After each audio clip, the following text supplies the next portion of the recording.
Episode 2. Yeah, episode 2, Warthog Radio. I'm Late Night Gaming. Hello, everyone. I'm Leif Aladdin, and welcome back. Yeah, We've welcome made the back. sequel. For real this time. We did it. Warthog Radio 2. People say it's better than the first one, and we've introduced online matchmaking. Yes, and it took us 9 months to develop, and it was hell. It was just... Yeah, and it was hell. Yeah, it was just awful, you know? So many great ideas that we had to cut.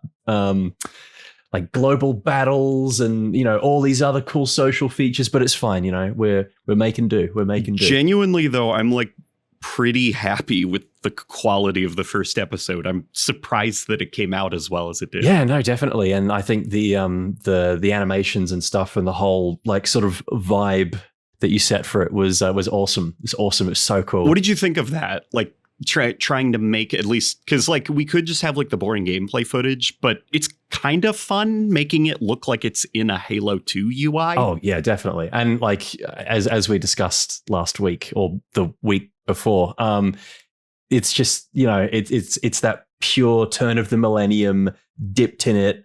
Just it's so crispy and blue, and I love it. It's great. It looks so cool. It's got a style to it. Exactly. The only thing we're missing is like, I guess, production value for the rest of it.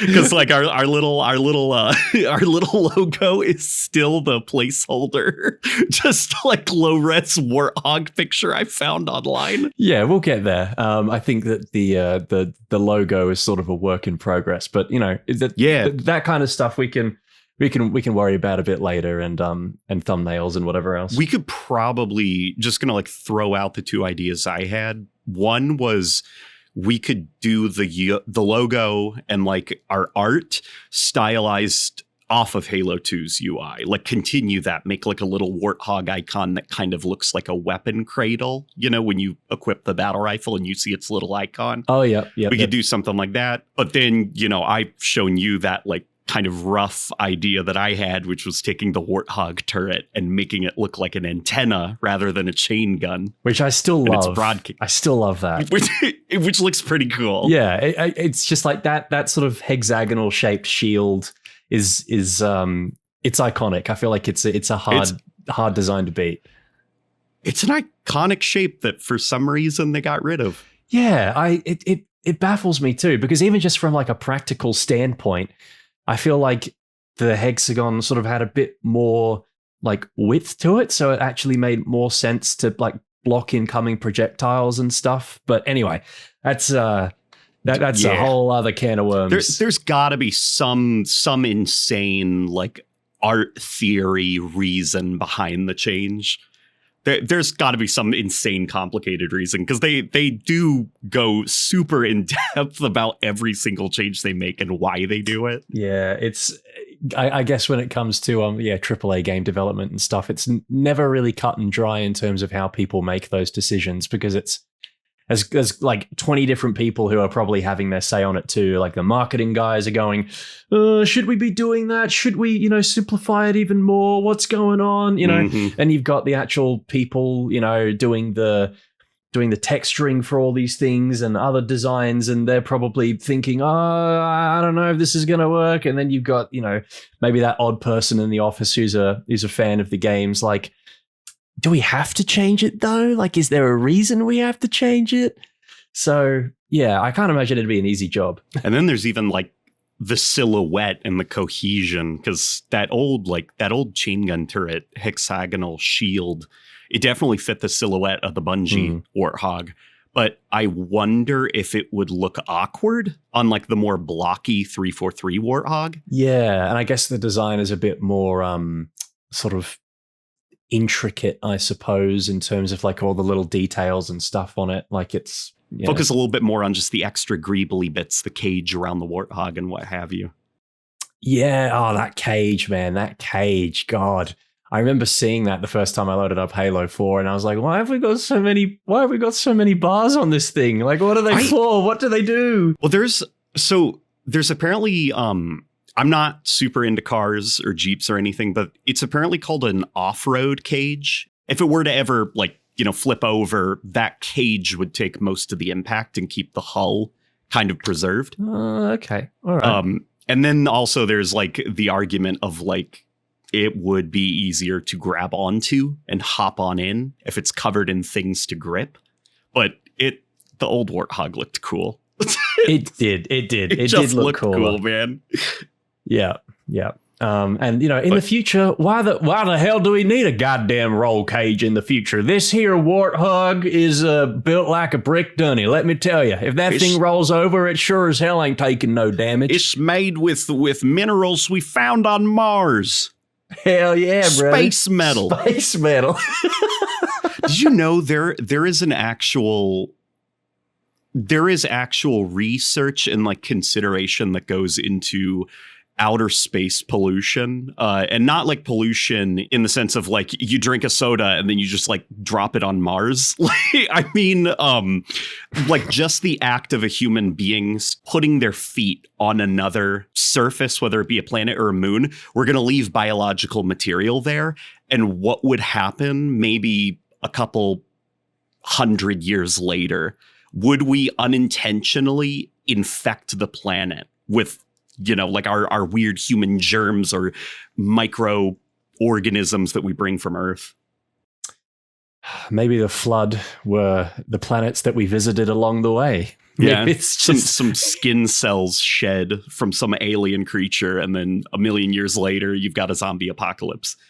Yeah. Oh, that's weird to think about. That maybe we're the weird infectoid creatures. Yeah, it's like yeah. Already like throughout human history, like traveling to a different continent had like disastrous results to the native population because of all the bacteria that colonists would bring with them. So imagine doing that, but to a completely different planet. Yeah, it's a good point. Like this is a completely different planet, and we're introducing biological material to it unknowingly. Yeah, well, I guess that means that we need to start getting some interplanetary biosecurity measures in place. Get some people standing at like spaceports or something with those wavy magnetic sticks and stuff, and be like, "Nope, sorry, can't bring that spacesuit in. It's covered in earthy bits. Just you're gonna have to swap it out for another one." And before we do that, we've got to have spaceports. Yeah, well, that's a very good point. But we can get there. Step one. We can get there. Step one, spaceports. Yeah. So that's interesting. That's cool. Fun stuff. But you know what's also fun stuff? It's Halo Wars 2's birthday. Yay! Yay! Said 17 people. That's being mean, but yeah, like it's Halo Wars 2's birthday, and I wish history played out differently for that game. Yeah, I mean, it's 8 years old now, so it's it hasn't quite hit the double digits like a lot of other Halo games, but it's look, honestly, I love Halo Wars 2. I think it's a really fun little side game. It's I got plenty of hours out of it. I think it's just a shame that it's sort of trailed off into ambiguity within the last few years, or whenever they decided to stop updating it. I think it might have been in 2021 or 22. Can't remember for sure, but yeah, it's a fun game. It always seemed to be fighting an uphill battle, though. Like even when it released, it kind of released to only the Halo fans cared about it. Yeah, I do. And not even a majority of Halo fans.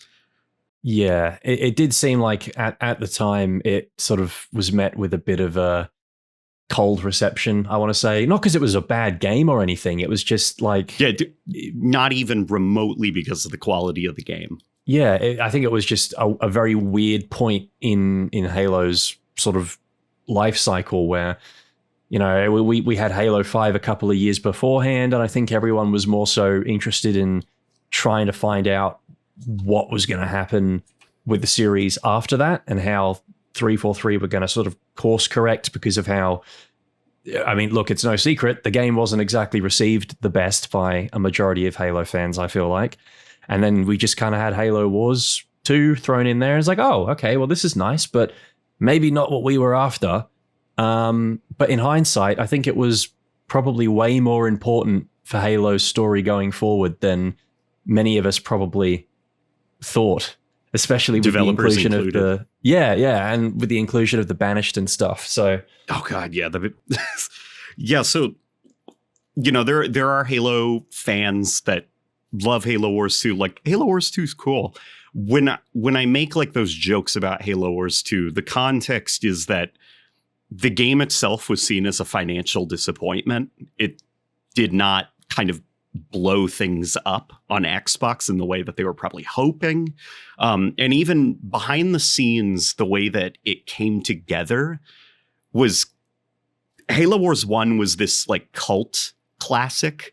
There weren't a lot of console RTS games on the 360, and combine kind of the niche aspect of it with the fact that it's a Halo game and you have a cult community that sticks around like upwards. I think it was even after the Xbox One had launched and people were already playing it, there was something like 1,000 or over 1,000 unique players every single month coming back over and over again. Like it dropped to these low numbers, but then it stuck there. They wouldn't leave. And so the game always had matches going on. And 343 Industries was really interested by that there was just this, it was like a cult game in the Halo community. And they wanted to make another one that could potentially live on via a small but dedicated cult following.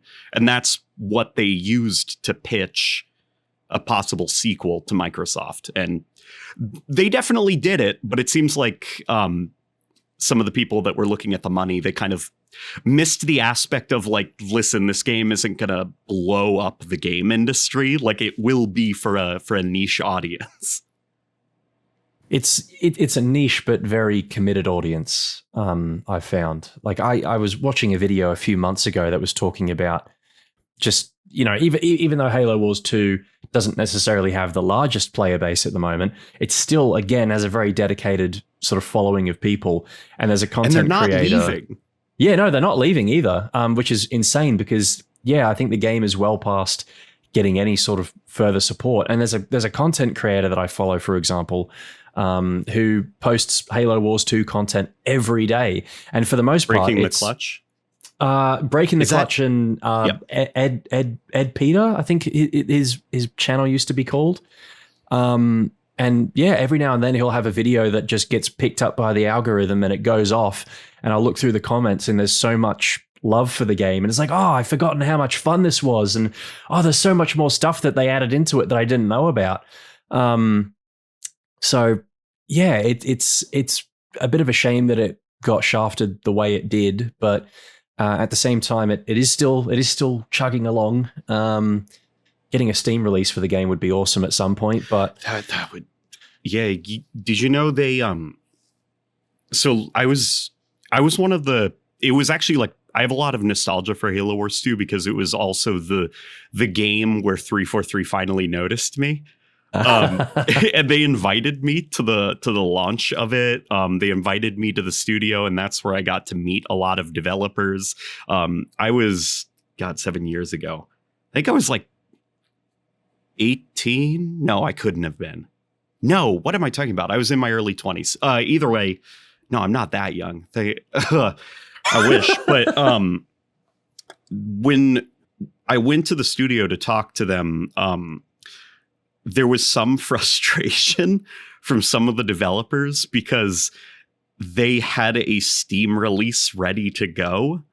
And due to internal politics with, at the time, the Windows Store. Do you remember the Windows Store? Oh, no, due to internal politics involving the store team, they got a Steam release blocked.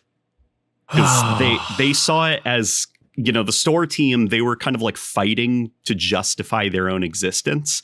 Because everybody hated the store. And at the time, they were doing things like Dead Rising 4, Call of Duty Infinite Warfare. Like, they were trying very hard to make the Windows Store seem relevant as a gaming platform, and it just wasn't. So finding out that this big Xbox title, Halo Wars 2, the developers internally have set up pipelines for it to work on Steam, they basically ran to mommy and daddy and cried. They were like, "Nah, they're doing that. Like, don't stop that." And because of that, they weren't given the go ahead to release the game on Steam, so it became a store exclusive. And it would have been the first Halo game to release on Steam, I guess, technically, because now it's in our timeline, it's the MCC, but that would have been Halo Wars Definitive. Halo Wars Definitive Edition, true. Right? True, yeah. Spartan Strike and Spartan Assault. Oh, I don't know if we count those two. Hey, man, those games are actually surprisingly like a lot of fun. I've just that they're mobile games. Yeah, I think that's partly my issue with them. But Definitive Edition, I completely forgot about that. But yeah, God, and like it's just a weird oddment of history to have the first Halo Wars game on Steam and then not the second one. Like that is that is a no-brainer to have that as like a store bundle or a 2-pack or something. But yeah, they just that bums me out, man. But I guess on the bright side is that if they ever do decide to do a Steam release in the future, at least there's some kind of infrastructure previously there that they might be able to carry over. If things have changed so much. Like, I know I was able to catch up with one of the directors of the game a couple of years ago around the COVID lockdowns. Mm. And he told me that the kind of support for Halo Wars 2 was dropped so hard that even stuff as simple as like a balancing pass just couldn't be done. And he was very frustrated because he was like, we didn't need a team. We didn't need QA. Like, I promise I could have done it myself. I knew exactly what needed to be tweaked, but we couldn't. Oh, man. Yeah, I'll tell you what needed to be tweaked. All right. Decimus and his Banshees in the fucking regen field. That needed to be tweaked. That's the bane of my existence in that game. But yeah, damn, it's a shame that it's just another one of those like really simple wins where the ball got dropped again. But at least the game still lives on in some capacity. It's even hard to almost blame the corporate suits because they have their own, like the corporate suits, the corpos, who will think of them, not to be like that, but they're existing in their own bubble with their own pressures from people above them. So they see this game, this niche thing, Halo Wars 2, like Xbox already is not doing hot.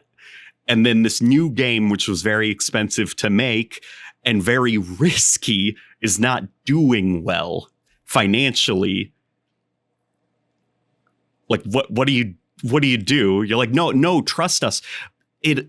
People like it for artistic reasons. Yeah, that doesn't cut the cake in the 21st century. Yeah, you're going to be considered like a terrible businessman and you're going to be given the boot. It's just like Halo Wars 2. It shouldn't have been Microsoft. Yeah, it does feel a bit that way, actually. Yeah. Anybody else would have known what kind of game it needed to be. Yeah. And respected that.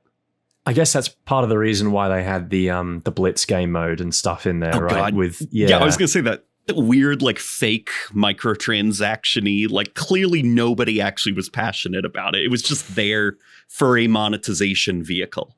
It was such an odd inclusion, to be honest. I think I've only ever played Blitz like maybe 3 or 4 times, and every time I played it, I had no idea what I was doing. It was like playing Yu-Gi-Oh with fucking Halo vehicles or something. I just did not know what was happening. People were throwing all this random stuff out there, and I'm like, what's happening? Why does he get a double-barreled tank and I don't get anything? What's going on here?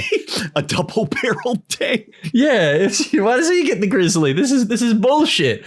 All because, I hadn't fucking gotten enough cards or something from playing the game. And it was just weird. Like, I don't think anyone would be playing that mode anymore. Yeah.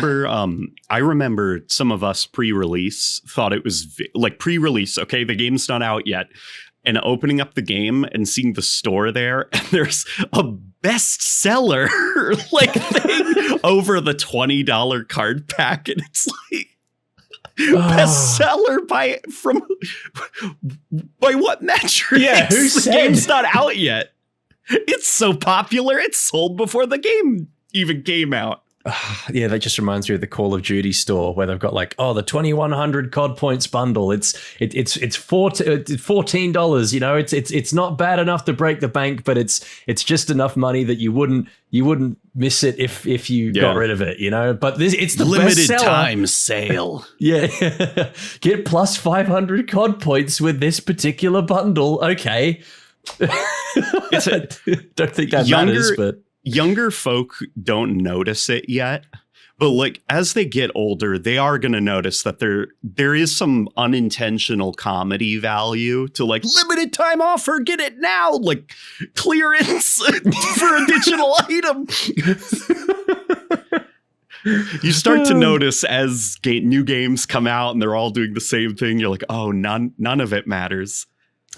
Yeah, pretty much. Yeah, it's it's particularly noticeable for certain games that only last for about a year, and then after that point, the service stops for them, and you realize that everything that you spent your money on is worth completely nothing. Tom Clancy's XD. Yeah. Oh man, it's just a weird place for the video game industry when it comes to that kind of stuff. Just so odd. Something that's really sad about Halo Wars 2 and kind of the internal view of the game and its perceived failures is Halo Wars 2 did a form of DLC that I miss so much, which is playable content that you pay for rather than like stupid cosmetic stuff or card packs or whatever. They released that like 3-mission DLC about ODSTs, and it's like that's it. Like you give them money and you get a little mini campaign that's about ODSTs, and you can replay it, and it has different difficulty levels. And then they did one for the Flood, and everyone clapped. And everyone clapped, and it included its like Firefight Terminus. Firefight Terminus is a great game mode. I still go back and play that regularly because it's just like Balloon's tower defense for Halo. Like, what can you not love about it? It's fucking awesome. It's just so... I like expansion packs. I like them a lot. I don't really like cosmetic stuff, but if something's playable, like, yeah, I'll pay money for some extra things to play. Yeah, campaign DLC. Like, it's one of those things that you sort of gloss over and forget about sometimes when it comes to Halo Wars 2. But yeah, that I guess was sort of the first instance, and maybe only instance, if we don't want to count ODST, of a Halo game doing campaign DLC. And it's like such a simple win, especially for all the people that love Halo's story and stuff, that they haven't done it again. It's just really weird. And Awakening the Nightmare was a ton of fun. Like, sure, it had some I think there was some question marks above it because of the context of the Flood returning and stuff, and some people I think talking about how it devalued part of Halo 3's ending, and I can understand that. At the end of the day, nothing happened. Yeah, there is that. Yeah, Master Chief still defeated the Gravemind. There was a tiny little flood outbreak, but that was just like a fun little side story. Yeah, I guess so. I think that there was maybe an anticipation going into it that it was going to, lead to more or something, and then it just didn't. Yeah, I definitely get that. And I feel like if history was different and Halo Wars 2 was kind of this big success, they probably would have had grander ambitions, I think. But as this side story where it's not really like the Banished campaign, it's more of Voridus and Decimus's no good, very bad afternoon. Like, that's basically the story. These two knuckleheads release a monster, and then they have to clean it up before Dad gets home. Yeah, pretty much. That's a very accurate summary of it. And then they do. And then dad comes home and he's pissed. It's just like a fun little side story in the Halo universe about these two idiots. Even down to the Atriox's line of "clean up your mess." Like, that's a very dad thing to say. It's almost like the Cat in the Hat, but with boots. That'll make for a great Dr. Seuss book, I reckon. I don't know, man. As time goes on, I've begun to appreciate, I guess, side stories in the Halo universe that don't take themselves so seriously. Yeah, I think there's a pretty distinct lack of that, to be honest. I think because so many people associate Halo with like the story of those initial 3 games, where it feels like the whole universe is at stake, or Earth is gonna fucking implode, or something else. Like massive planetary scale threats that they don't always think about just smaller scale stories. Yeah. Like things like ODST, for example, where really at the end of the day, you're not trying to stop the apocalypse. You're just trying to figure out where all your mates are and what happened to your mum and dad. Like, where did they go? Man, ODST, could you imagine being in the room with the folks at Bungie pitching the game? And why they need the budget so that they can make the game to like the suits who have the money. Like, we're going to make a game about ODSTs. It's going to be a noir detective game with a noir soundtrack. The plot is about finding a jellyfish. The way that you made it sound just then almost sounded like David Lynch pitching a script for one of his new movies or something, or like an episode of Twin Peaks. We're going to have the guy start in a city and he's going to run on over and find a floating pink jellyfish. Like, it's bizarre. The thing that controls the traffic lights, it's been hacked by the jellyfish. And you gotta load it up into a garbage truck and race it to the escape ship. Just like super weird stuff that if 343 were to pitch the exact same idea, they'd be told, no, that's too risky. But Bungie was able to do it because they were Bungie. Exactly. Yeah, they sort of had some level of diplomatic immunity or whatever the video game equivalent of that is. But yeah, I mean, like 343 have pitched apparently plenty of different ideas that have all been shot down in the past. So it is a bit disheartening. Yeah, just Halo's the grip around the Halo IP is tightened quite a bit. Yeah, it feels like, and it doesn't seem to be because of a lack of ambition from the developers. It does genuinely seem like I guess similar to like a Star Wars situation where it changed hands from the original creators and it became a lot less creative as a result. Yeah, I think at the end of the day, that's primarily just down to the fact that they know, Master Sergeant Shooter Person and his best friend E-Girl and the first-person games are just the ones that are going to make the most money.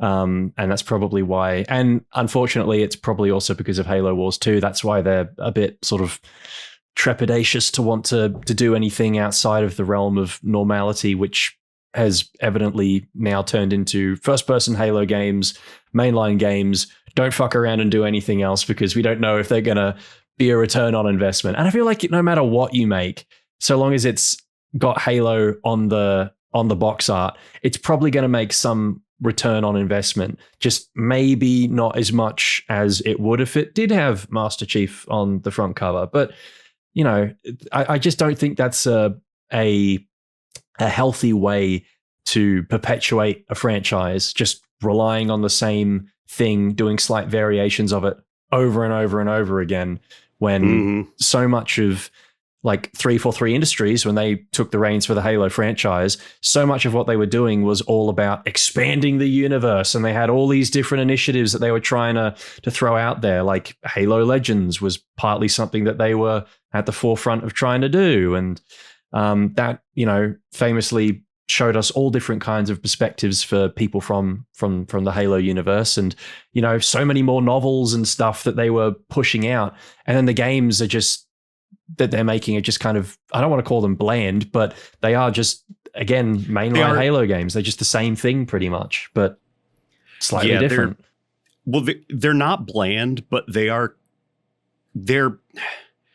they do feel very corporate. Yeah. Yeah. I think that's the right word to summarize it. Definitely. Yeah. They feel like something that a corporation would have okayed and not really something that came from a genuine place of creativity. Yeah. There is a bit of that feel, I suppose. And it's just, it's also bizarre too, because I feel like with the advent of like the Marvel Cinematic Universe, for example, spin-offs and doing that kind of that style of having a mainline sort of series, like you've got your Avengers movies or whatever, or your big blockbuster tentpole films like Iron Man and Spider-Man and fucking the human tissue paper roll or whatever big superhero is massive. Like, you know, you have those, but then you have the little random spin-off shows on Netflix like Jessica Jones or Daredevil, or you have occasional like smaller films about some more obscure superheroes. Like, and everyone wants to get a piece of that pie at the moment. So it's just weird that Halo didn't go in that similar kind of trajectory as well, especially when it's, I think, being in a science fiction universe, it's got a bit of overlap in that regard to the MCU, where there is so many characters of interest to follow and talk about and people love. It's just weird. I don't know why they didn't try and do that earlier, but I guess the risk wasn't worth it, probably. I think I have an answer. Would you like me to read you a Eurogamer article from 2011? Oh, God. Okay. We're digging up the lore for this one. Here we go. So this is from Phil Spencer in 2011. We kind of lost our way a little bit. That's why I wanted to make sure that at the unveiling of Halo 4, you knew you were playing Master Chief, that John was back. Because Master Chief is the John Wayne character of the universe. That's who you want to play when you play Halo. Spencer then said, Halo 3 ODST and Halo Reach made sense to fans of Halo 1, 2, and 3, but Microsoft would prefer Halo 4 appealed beyond those boundaries. Well, that would probably explain a few things. Yeah, look, Phil. Look, mate. I've got to disagree with you there. But I don't think anything really sells a game better than positive word of mouth. Like hearing something from your mates saying, "Oh, this game is fantastic, you should buy it." Like that is going to count for more than any kind of other review. And if they just locked the fuck in, put their heads down, and made a good spin-off Halo game that appealed to, maybe it was a more niche audience in the sense of it appealed more to core Halo fans. I think good word of mouth would easily get it to be popular with a broader audience at some point. And I know that Halo Wars 2 is not maybe the greatest example of that, but again, it's even more niche in the sense that it is a real-time strategy game for console that's about Halo. But if you were to do something that was maybe still in the first-person space, but was, still a Halo game, just not about Master Chief, I'm sure it would fucking do well. But, God, that frustrates me. I'm going to go full Johnny Silverhand, man. Fucking corpos. God damn. Yeah, it's like going outside and stepping on a ladder. Or not a ladder. What am I talking about? It's rake? Stepping on a rake and then the rake hitting him in the face. And then he steps on the rake again and it keeps hitting him in the face. He's like, "Oh, this is terrible. We need to just outlaw rakes," rather than it being like, "Why don't you just pick them up? Move it out of the way, walk around. Yeah, just move it out of the way." The problem isn't the rake. The problem is you won't stop stepping on it and hurting yourself. Just move it over there where it belongs. And then you won't get hurt. Yeah, that's pretty wild, though. I actually found this a couple of months ago, this article, while I was doing some research for the evolution of Halo's Magnum, and I could not believe what I was reading because it explains so much about the direction Halo has gone in the last decade. The overemphasis on Spartan this, Spartan that. Yeah, and it's also crazy that, like you said, that was from 2011, right? So that's That's over 10 years ago at this point. That's a while. And the fact that they have managed to commit so hard to that kind of, that initial idea from Phil Spencer is just ridiculous. Like, it was over 10 years ago, guys. Try something else, please. We've seen how well that this strategy has worked out for you. And evidently it has worked well in some regards, but in others, maybe not so much. So just give something else a try, I can see that they view Halo as just a part of Xbox and not a brand of itself that can become big and prosperous. It's almost like they view it as just content for the Xbox ecosystem. So all these things about like, why don't you do a spin-off game that's focused on this and this and that? What they'll probably think is, well, no, Halo needs to deliver a Halo experience. We can make new games for Xbox that focus on those things. Almost like everybody stay in your lane. That's a good way of thinking about it, actually. Yeah. And I don't know if that's the healthiest. I don't know if Sony is the same way over at PlayStation. Nintendo seems pretty okay with letting their franchises experiment with different ideas. There's that Princess Peach game. There was that game focused exclusively on playing as Zelda, which is pretty weird as a Legend of Zelda title. Yeah. Just the whole gameplay of it is very kind of like out of left field. But then you go over to Xbox and it's just, nope. Gears of War will always just be Gears of War. Halo will always just be the first-person shooter Master Chief Halos. Yeah. That's damn. That got me feeling a certain way. I almost feel like this might be a good segue to a question that we actually got asked in the comments yesterday. I guess it's sort of two different questions, but they have a bit of overlap in some regard. So there was one question from Lauren Ipsum, 1919, and one of his questions was, would you like to see Halo become an annualized franchise again like it was from 2007 to 2015? And then there was a similar one by Switchboy2320 who asks, when will Halo ever get to a position to something like Final Fantasy or Resident Evil, where it's a culturally celebrated franchise and not always in such a poor position? And I feel like, just carrying on from this topic of conversation already, talking about spin-off games and whatnot, it seems kind of vaguely relevant to that, because in many ways, I think that Halo could be a little bit more culturally celebrated if it were to embrace more aspects of its universe, not just in novels and comics, but in games as well. Because it's in many ways, I think Microsoft are selling the franchise short to people to only have it be, green shooty man. You're kind of pigeonholing yourself a little bit there, I guess. Whereas, Resident Evil, of course, it's always about shooting zombies and stuff, but with the transition to, obviously, you have the older games that are third person and you have the remakes of those, and then the more, I guess, conventionally horror focused games of the first person ones. You're getting a bit more variety. I think that's maybe what Halo is missing, is a bit of variety, but I'm interested to hear what your thoughts are on that. Yeah, the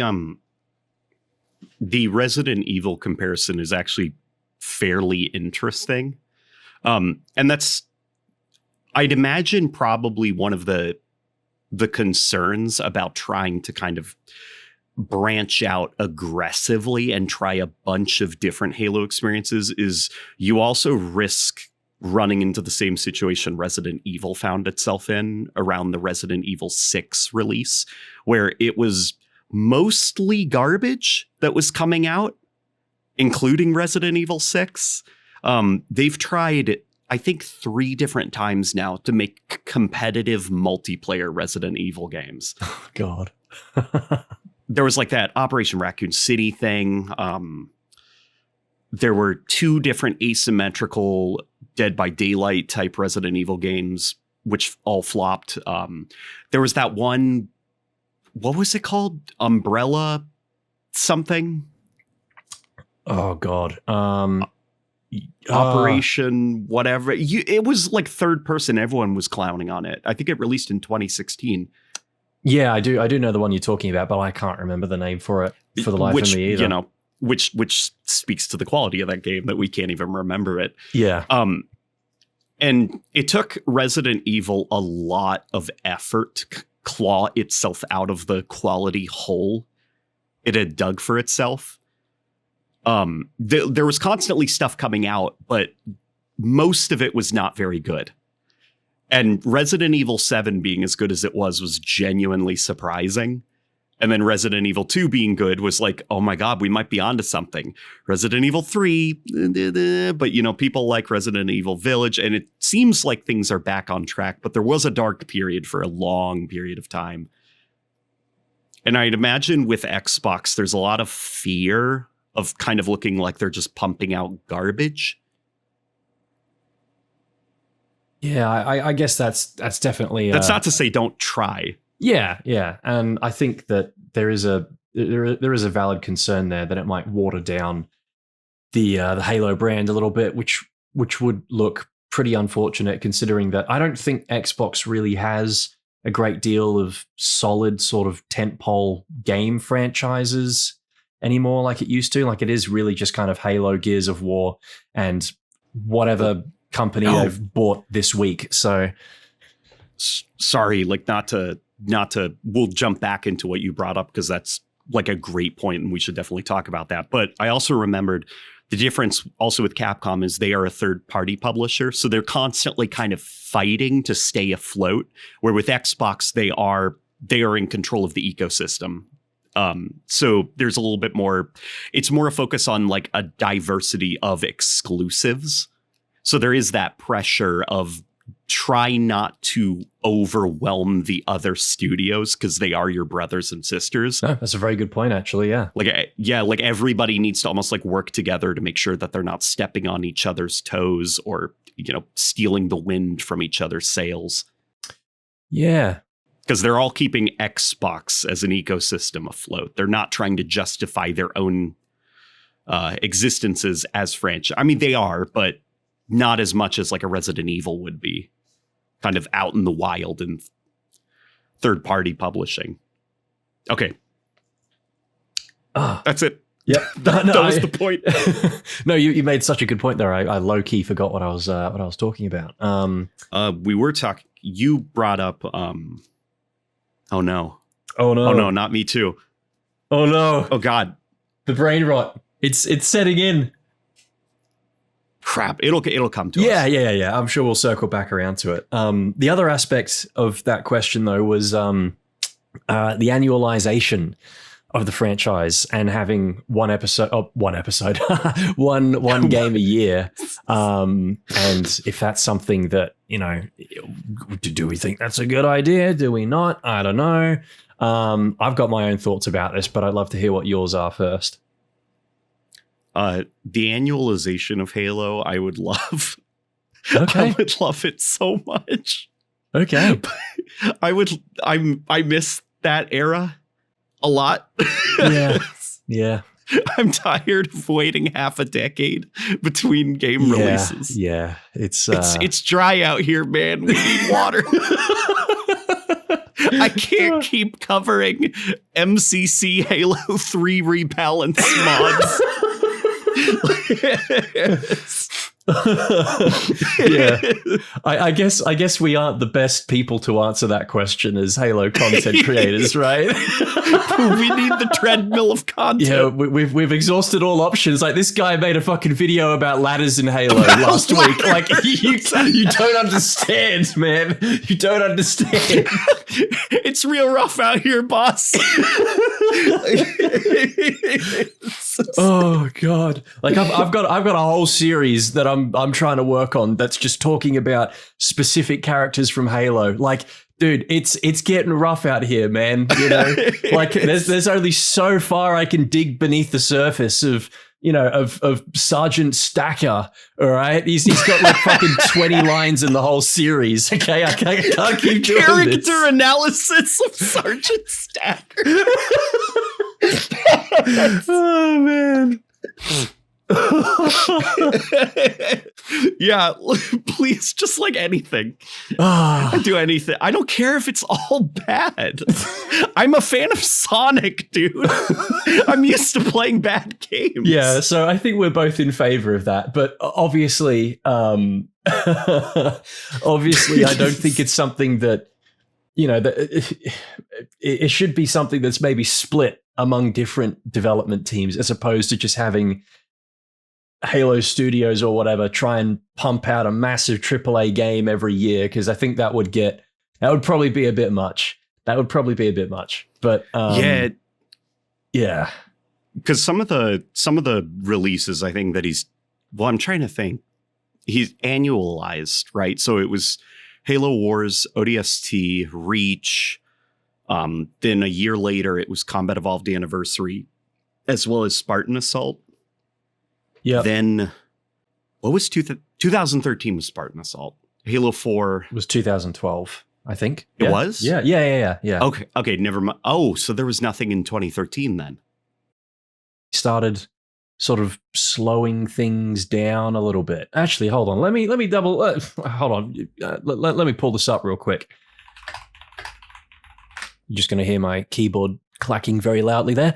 Yeah. So from his comment as well, initially, fact checks necessary, citations needed. 2008 was supposed to be Halo Wars' year before it got delayed into 2009. So I guess it would have been a streak from Halo 3 starting in 2007, but obviously that didn't quite happen. So yeah, ODST was Halo Reach in 2010, Anniversary in 2011, Halo 4 in 2012.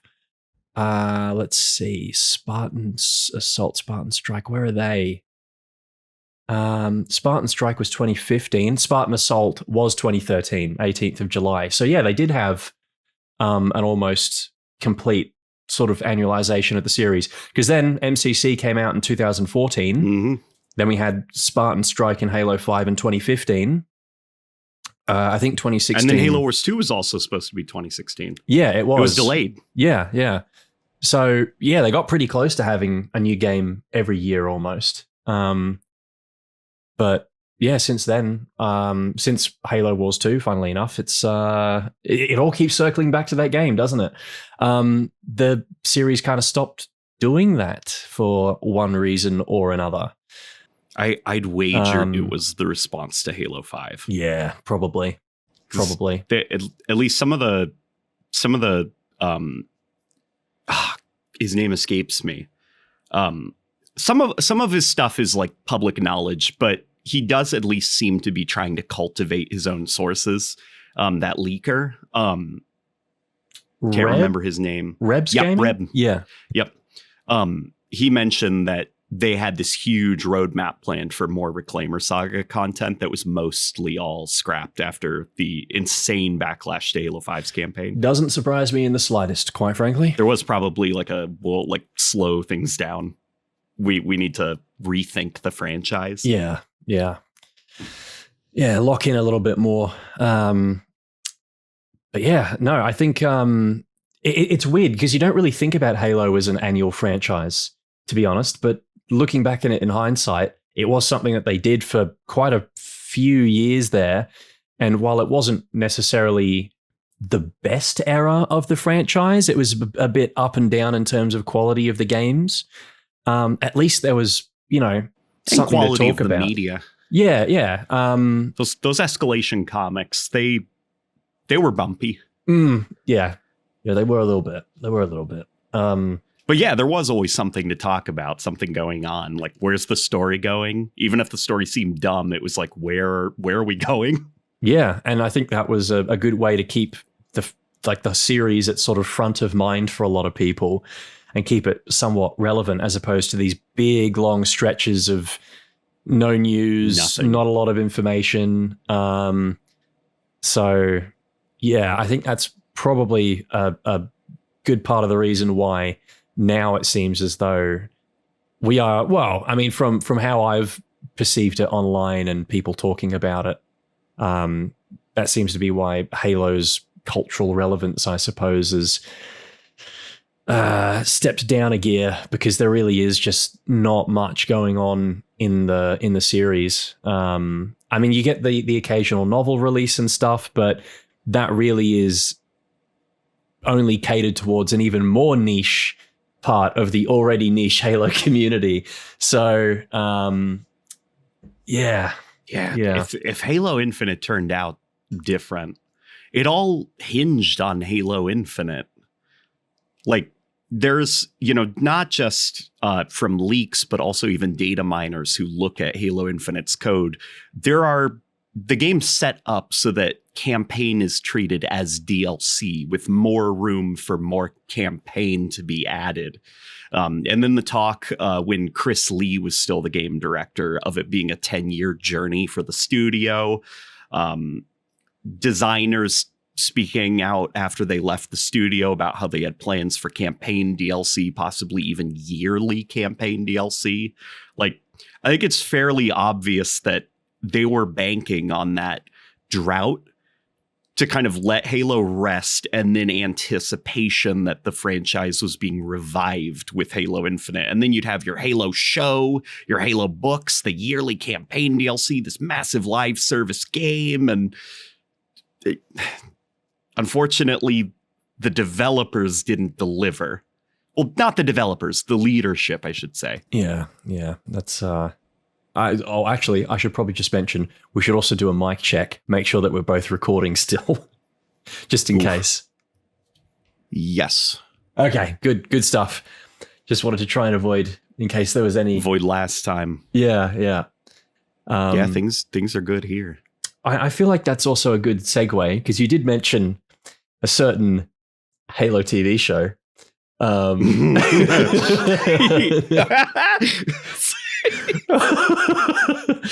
So let's see. I don't even know what joke to make. Yeah. Let's see if I can, give everyone a heart attack. So it's back. No, it's not. At least I hope it's not. But the rights to stream it have been picked up by Netflix. Presumably because no one that I know within a 1,000-mile radius owns a Paramount Plus subscription. So there is, I guess, rumblings of a revival, ? No, nobody knows for sure because Netflix won't talk about it. Yeah, which is probably the right thing. Yeah, that's the right thing to do. When you've done something controversial or bad, you stay silent online and let it pass. Yeah, just act like it didn't happen. It doesn't exist, and you'll manage to skirt by. But it's a bit odd in terms of why they would do that outside of the fact that Paramount Plus again is not a particularly popular streaming service. So I guess they're just kind of offloading a whole bunch of stuff in their catalog that they think has reached its, not its end per se, but the viewership that it's getting is not enough. And so they're trying to, I guess, palm it off to other platforms that would be happy to take it and show them, potentially in hopes of getting a new audience. But I don't know if that's going to happen. What it sounds like happened was Paramount Plus more or less fulfilled a contract. It was less about, I think, this is just hearsay. It was less about seasons and it was more about number of episodes, something like that. And they fulfilled it. And that's why they dropped it. Like season 2 was greenlit so fast. But then when season 2 ended, there was just nothing. And then they dropped it because it was more like get it done and then pretend it never happened. It's somebody else's problem now. It does seem as though they were trying to sort of distance themselves from it. And I mean, there was talk, I think not long after there was an official announcement that the show wasn't going to be renewed for a third season. Mm-hmm. I think it might have been Unisheck or someone else in a Waypoint blog post talked about how they were looking at shopping it around to other platforms, which was initially what had me worried. Because I was like, oh God, surely they haven't managed to get Netflix on board with this. But no, it is just from what we can gather so far, it's just the rights to stream it on their platform. Maybe it'll lead to something more important in the future, but I don't think, well, and this is coming from someone who had their fair share of gripes with the show. I hope that it doesn't get renewed for a third season. That it doesn't keep going. Yeah, it sounds, look, I get what they were trying to do, but at the same time, it was just, even as its own piece of science fiction, if you take the Halo brand name away from it, I just don't think it was enough to hook me. I was having this discussion. It's a Paramount show. Exactly, yeah. I was having this discussion with a work colleague of mine, and we just got talking about, some TV shows that we're watching at the moment. And I naturally, because, it's just baked into my identity at this point, I brought up the Halo TV show and just, any curiosity surrounding that. And one of the big things he said was, I tried watching the first episode, but I just couldn't quite get into it because even without the whole Halo name attached to it, which, he played the games as a younger kid and sort of drifted away from it as he got older. So he was vaguely aware of what Halo was, but he just couldn't get into it because from a production design standpoint and just how everything looked and felt, it just didn't give him that sort of Halo vibe and feel, and it just felt a bit cheap was the terminology that he used. And yeah. I couldn't help but sort of nod in agreement and be like, yeah, I can get that. I don't know how well Halo lends itself to the live action medium when it's not something that is like short and condensed and very action oriented. And a TV is just like a TV show is just, I don't know if that was the right call, Chief. I don't know if it was. Well, Halo is like a pretty silly series to begin with. And it is something like, I do not know how you make grunts seem serious in live action, because they come across like comic book characters, or like video game characters, like all the colors of the Covenant. I don't envy them, the people who worked on the show, because they were pretty much like in this impossible situation. They've got this show that's been in development hell for 10 years. And then it's like, go, go, go. We can finally make it. Go, go, go. And they just have to rush through it. And it's being made not for Halo fans because, it's supposed to appeal to a broad audience. And how do you get the broad audience to take the Covenant, who all look like Power Rangers with their different colored armors, seriously? Yeah, I think that probably explains like the weird art direction of the show. Like the elites all kind of look like beetles or something like that. Oh, just God, trying to get you to take them seriously, because if they showed up in that Halo 1 armor where it's like, that's the blue one, that's the red one, the gold one's the commander. And then the grunt runs around screaming when the elite gets killed. Like, grandma would just shut it off and go back to Star Trek. Yeah, I guess so. But, oh God, you just triggered a flashback about the elite armor in that show and how much I disliked it because every single elite just looked the same. There was no kind of variance or anything. They were trying to make them look like a unified alien army. And you notice they didn't even show other species until like episode 5. It was just elites. For the longest time, because they didn't want to overwhelm people up front where it's like, okay, these are the Covenant. They're made up of 8 different alien races. Yeah. They're just like, here's the aliens. I think if this move to Netflix does anything, I really hope that we get some kind of I guess a sequel to Halo Legends almost, because Netflix has had some, I want to say, good successes when it comes to doing animated adaptions of properties. Like Cyberpunk, Edge Runners seem to do really well. So much so it's pretty good. There was slightly lesser known, but Terminator Zero, they did a sort of anime. Oh, is that good? Yeah, no, I really enjoyed it. And I think the important thing is that, with a franchise like Terminator, it's kind of done everything it can. Like all the new major movies it's in a bit of a similar spot to Halo, where instead of doing all mainline games with Master Chief, they just keep doing Terminator 2 with Arnold over and over and over again, and it just never seems to work. So having something different. Terminator's the good guy. Yeah. So having something different that was like focusing on a very different part of the Terminator series and taking it in a different direction was only a good thing as far as I was concerned. So maybe that's something that could happen in the future. Maybe that'd be nice. Give us something that's not the live action show. But yeah, who knows? It'd be weird to see, like, how they would merit doing anything else with the Halo brand in a television capacity, depending on how many people want to tune in and watch it on Netflix. Would they take that as, people like the Halo show, we should continue that, or people like Halo, we should do something with the brand, as opposed to this particular subset of the brand, which is the show, with Master Cheeks and co. Yeah, I'd imagine those discussions are probably even happening, like as we speak. There's probably discussion about whether it should, if you sell the rights to somebody else, is it the rights to air it? Is it the rights to continue it? Or is it the rights to the idea of a Halo series with, the power to reboot it if you like? Reboot.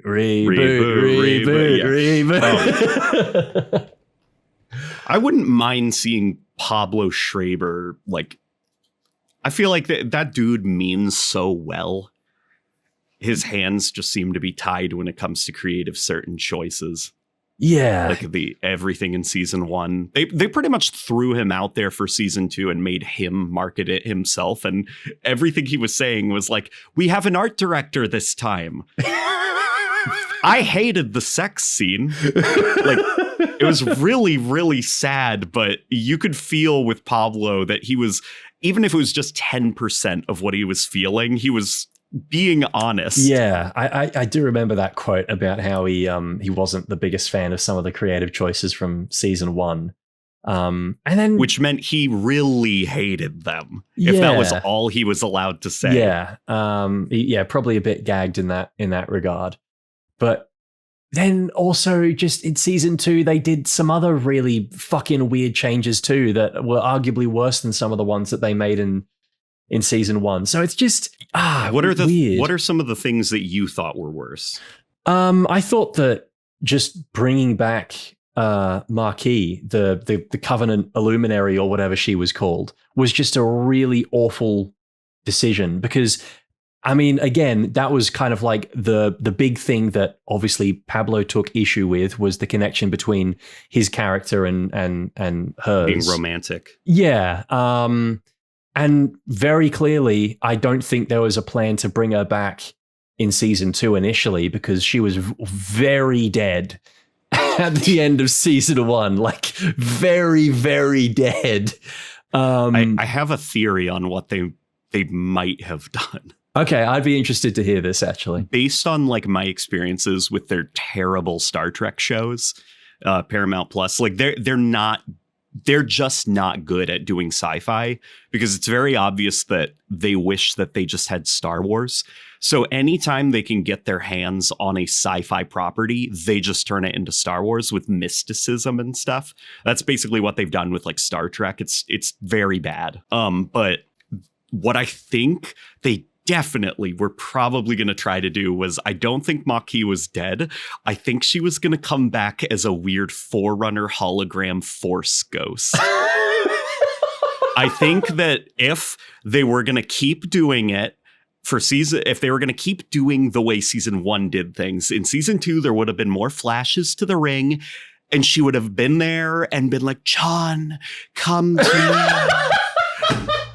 Like speaking from the other side, like have faith. Because that's the kind of like dumb bad stuff that they do in their Star Trek shows. And I was expecting them to do stuff like that because season 1 already had a lot of dumb stuff like that. So when I saw that mystic in season 2, episode 1, I was like, oh no, here we go. Here comes the mysticism stuff. Yeah. Oh no. I can see that. I can see that. That's the worst part. Oh. Dude, can we how dumb is it that the monitor of installation 04 is like, it is here because you are drawn to it, and you are drawn to it because it is here. Or what? It's like, what does that mean? What are you talking about? You're a computer. Hello, my name is 343 Guilty Spark. Someone has unleashed the flood. Like, he's so to the point, almost to a fault. Where in this like Paramount Plus show, he's like a soothsayer. Like, he's like spitting out riddles. That's not what a monitor does, dude. Yeah, and it's again, you make a very good point there, where they try and inject, like, obviously Halo has always had a level of mystery in it, right? Like, we're not going to try and deny that, but it's always been the Covenant, though, because they're the religious exactly, because the whole thing is that Halo it's a fucking super weapon. Some ancient guys made it. It's all like just super advanced technology. There is nothing mythical or magical about it. It's all the Covenant that it's always been a religious interpretation. Exactly. It's the actual stuff isn't religious. Yeah. And yeah, that is, oh man. And even the mystic, or whatever, like when what's her name, Quan, was having like the visions, and it's like, it is the great unknowing. It is the one from the depths. I'm like, just say it's the flood. Like, what is this? Like, no wonder your species went extinct. Yeah. None of you can just be straightforward. You all have to talk like you're in a trailer. Yeah. Yeah, that is just a big part of where they fucked up, is that they just kept wanting to push that kind of that Star Wars, destiny, fortune, the Force visions of the Halo ring, and like it's not compatible. It's not, Halo is not fucking Star Wars. It is a different kind of science fiction. It's like I guess in many regards it is still a space opera, right? There are elements of it that are a little bit sort of unbelievable and outside the more the fate of the entire galaxy all involves like 5 or 6 guys. Yeah. Well, there's definitely that too, but Halo's got a bit more of a hard edge to it. It's a little bit more cold and clinical. It's like space opera meets military sci-fi, right? You've got the cold kind of, I guess, more grisly grounded details of a military sci-fi meets the occasional like whack-ass, explosions and over-the-top grandiose nature of space operas. Like, that's kind of what Halo is. And they went too far into I think the space opera side of things, and it ruined it as a consequence. I also love the fact that you hate the Star Trek shows on Paramount Plus too, because I fucking hate them as well. I think that they're so out of touch with what Star Trek used to be. Yeah. Oh God. It's just don't give Paramount anything. Don't give it to them. Just stop. Get some help. Stop enabling bad behavior. Exactly. You're encouraging them. Stop giving them all these. Yeah, you're encouraging them. How are they going to improve? Exactly. Just give them nothing and let them make their own stuff. All right. But what's so frustrating about like the Halo show is you can see the troubled production in it, and you can tell that there are people involved that are trying their hardest to make it work.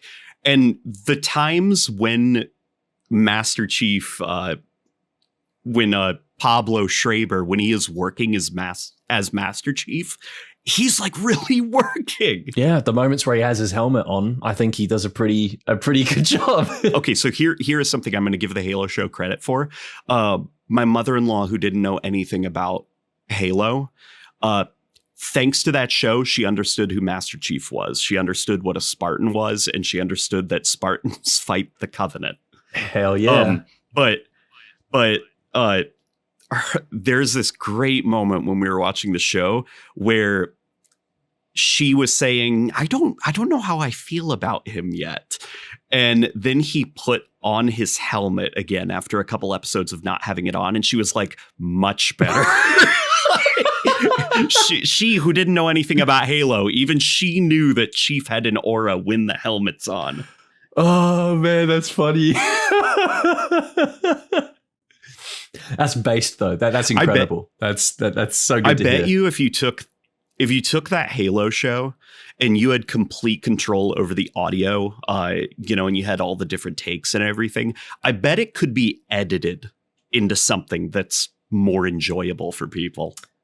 Yeah, I reckon it could. I'd be interested. That's something that I always keep an eye out for when it comes to movies or episodes of television that release and they maybe aren't received the best by the fan base.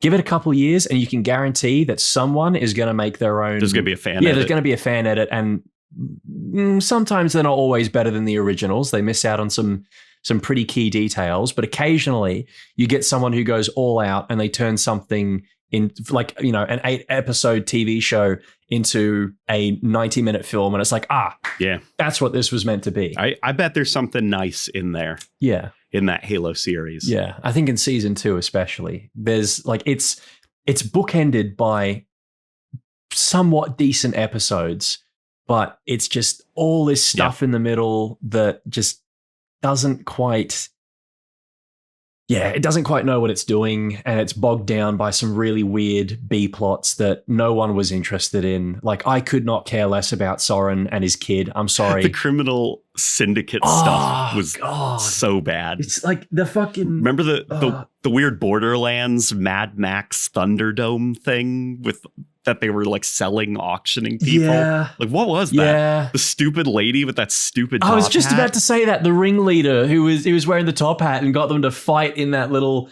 it's just so weird. It just like, that is something again that you would see in like a Star Wars spin-off show, like in The Mandalorian. Like Mando would walk into like this club or whatever, and the Mos Eisley cantina. Yeah, and he's trying to assemble a team, and he's like, I want to see who your hardest fighter is. And he gets them. Or Jabba's palace. Yeah, and like these two dudes go brawling or whatever, like Glup Shido versus a droid or something. Yeah, basically.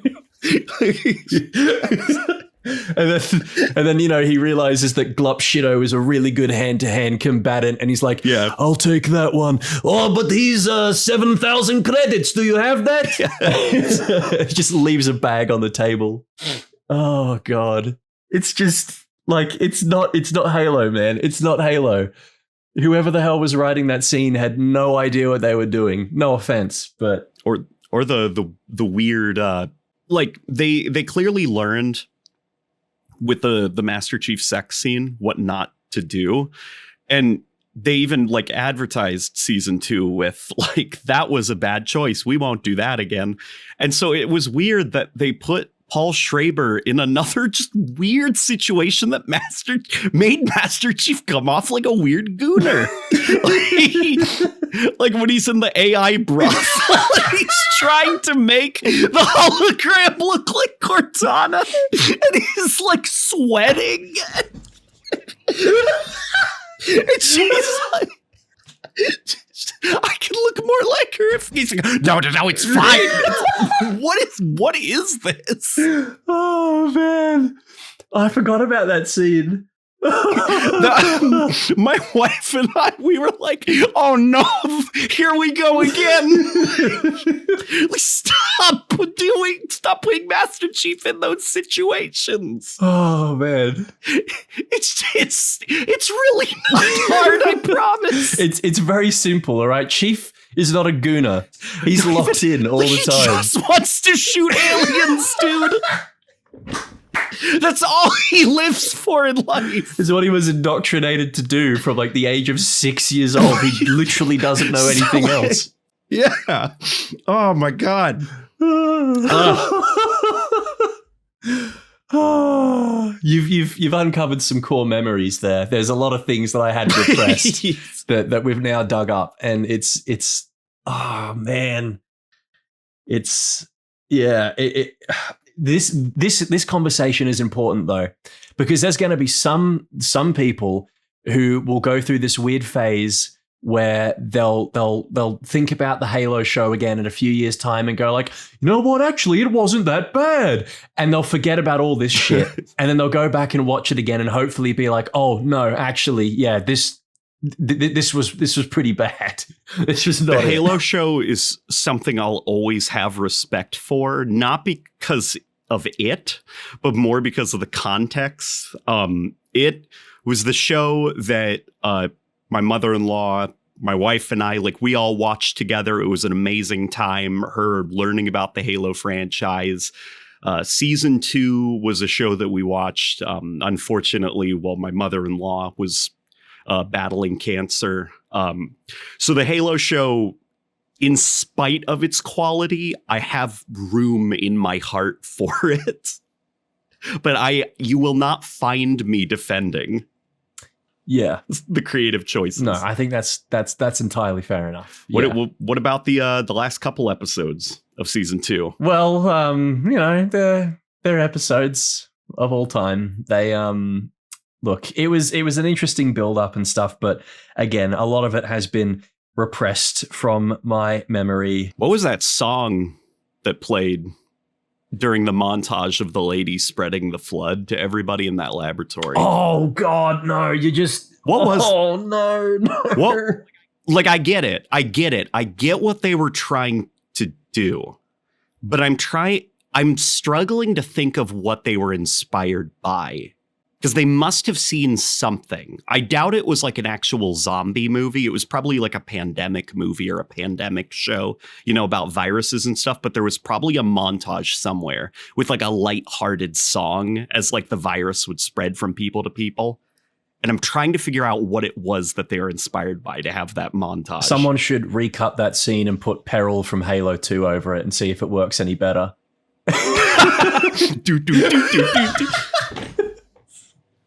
Or like that song was it was really weird because it almost felt like placeholder, like there was supposed to be licensed music. Yeah. Like raindrops are falling on my head. Yeah. Well, she's like spreading something like that. Yeah, get Bear McCreary and his team to cook something up real quick, just to make it sound like this and let it go. Yeah. Was it Bear McCreary for season 2? Well, that's a point of... No, it was Sean something, right? So Sean Callery did season 1, and then... That's right. Bear McCreary season 2, right? Sort of. There's a bit of a technicality there. So Bear McCreary supposedly wrote the themes or something for season 2, but his... he has his own like music production company called... Oh God, what is it? I forget what it's called, but it's basically like a team of composers who do the music, and Bear is sort of the face of it from what I can gather, because he's a very high in demand composer. So he had his own production company sort of do the music for it. So it's very much by committee. From the sounds of things, and yeah, it just did not fit I could talk about the music of Halo and why it didn't match up for ages, but it just came off as like generic sounding sci-fi, They baited me with the theme song for Halo season 2. Yeah, no, me too. The moment a neuron activated, it sent me back to 2006, the first time I played Halo 2. Even like the first couple bits of episode 1, like I think of when Master Chief was sprinting along the beach and they were doing kind of like a like with drums, like tribal drums. I was like, that kind of sounds like Halo drums. Yeah. But yeah, after that, it was like the only Halo music you're going to hear is from the main theme. Yeah, pretty much. And the soundtrack sounded dated as well. That was the thing to me. It sounded like it wasn't technically, of course, it was great, but just the compositional elements of it just sounded like it was from 10 years ago. Like there's there's a point in the it might have been the 6th or 7th episode. I think it might have been the end credits, where they have like a version of the theme that they have for the show, and they just like blasting it with these Inception sounding horns. Like just every now and then you get the boom and like the string arpeggios, boom, and it's like, what the fuck is this? This isn't Halo music. This is just generic Hans Zimmer-y sounding, number 327. Like there is no kind of character to this at all. Like when the elites, the reveal of the elites, in episode 1, when they finally uncloak and they're like all drawing out their energy swords, and it's like, like the like rising horn thing. Yeah, like it's not good. You could have dropped like an ominous version of the monk chant, something Halo-y, or like roll in Ghosts of Reach or something. Do the little percussion, the bum bum bum bum bum bum bum bum bum bum bum bum bum, and it's like, oh shit, it's the elites, it's the Covenant, let's go, and that could be like their little theme tune or something. I don't know what the deal was with the rights or something, and like the actual the themes, but they could have at least tried to make it sound a little bit more Halo-y, like rely a bit more on the choir and stuff and strings and less of the and even possibly maybe being creative and using the original software that was used. Yeah, absolutely. In the original trilogy, because it wasn't all a real orchestra. No, it wasn't. It was like, I'm sitting right next to... You could track down those patches. I mean, I'm sitting right next to 3 of them that were used. And yeah, like they're on eBay pretty regularly for a price that I'm sure would be a mild inconvenience to a decent size production team. And one of them is even available as like online as a digital instrument and a VST. Or I guess just make a generic soundtrack. That works too. Yeah. The wife and I saw Sonic the Hedgehog 3, and it was such my heart was just swollen with emotions, and probably sodium, from the fact that they were using video game music from the Sonic series in it. Yeah, that's nice. That's nice. To the point that some scenes were emotionally composed around the music. Third act of the movie, the whole soundtrack kept using a leitmotif from a famous Sonic song that's very relevant to Shadow the Hedgehog. And the whole soundtrack kept using it in different contexts, like menacing, emotional, thoughtful. And then finally, in the third act, they played the original one. So they built up to it in the score, the whole movie, and then finally released it in the third act, like as it was in the original game. I love the fact that they gave that some thought, to include that kind of stuff. Yeah. Because obviously it's music is a very powerful emotive tool. And I feel like Hollywood especially has only really just started to catch on to the fact that when you have a good leitmotif or theme that's established in, say, for example, you are adapting a franchise like Sonic, obviously there's decades worth of music there from all the different games. I feel like it's only just been recently that they have gone down the rabbit hole of, actually, we can use this stuff in our own film and it's going to create we're going to warrant a stronger emotional reaction out of the audience. Musical equity. Yeah, exactly. Sometimes it's used to not the greatest effect. Like I think obviously there are some Star Wars. Yeah, sometimes in Star Wars. Well, Disney Star Wars. Yeah. Occasionally you also get like an over-reliance of a particular theme used in a trailer. And they epicify it and bring it up and stuff and get all the French horns and the choir blasting it out. And sometimes that can be a bit much and a bit draining. The other thing I've noticed is that they use a lot of, they do the Guardians of the Galaxy approach where they use a popular song from a few decades ago to advertise a particular film. Like that film might not have its own theme tune or something, but like they're trying to associate another piece of music with it.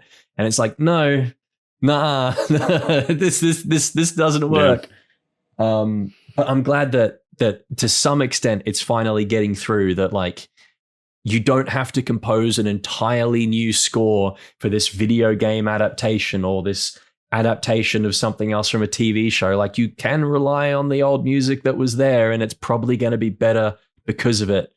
So yeah, little baby steps. We're getting somewhere with it. Just a shame that Halo couldn't have been better in that regard with the TV show.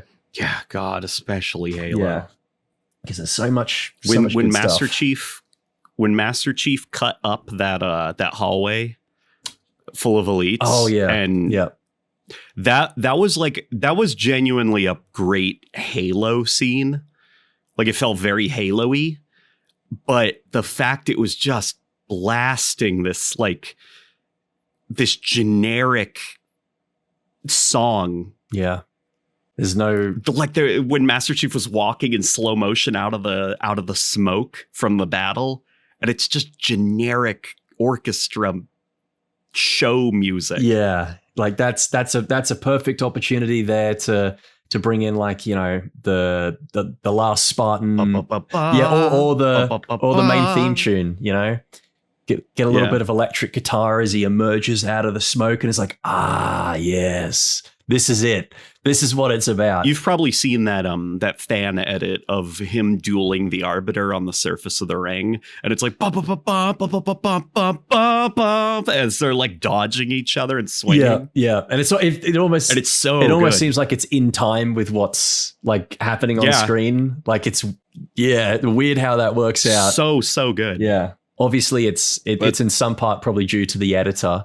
Probably making little micro edits and stuff, but at the same time, it makes you wonder. Yeah, cutting a frame here or there to speed things up. Were the people editing the TV show maybe also using that as a temp track potentially before they got the actual music in? Who knows? Yeah. Oh, to be a fly on the wall. Yeah, I feel like there's a lot about that show that we will probably never find anything out about until decades from now. Even on ArtStation, I've been scouring like the ArtStation and trying to find different creatives who worked on the show. And the most that I can glean from it, the only thing that I can glean from it is that with season 2, the elites were redesigned, like their armor and their general look, and they wanted to make them look more like knights. And that's it. Okay, well, that's all I got. What? You know what, Paramount? Good for you. Good for you. Oh man, they just got no idea. Look, I can kind of see the night-like influence in some of the elite designs from the games, even, but I don't think that was their sort of number one contributing factor to their design somehow.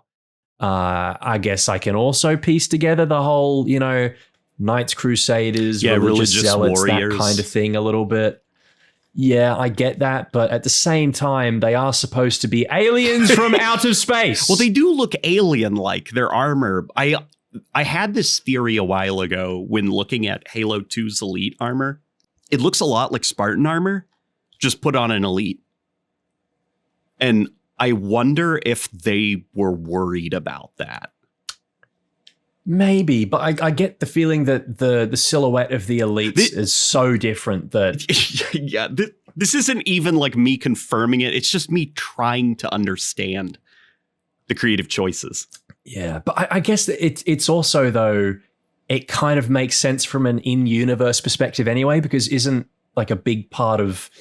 like the Spartan armor and the shielding and stuff came from Covenant technology. So it makes sense that there's kind of a parallel evolution of this tech in some regards.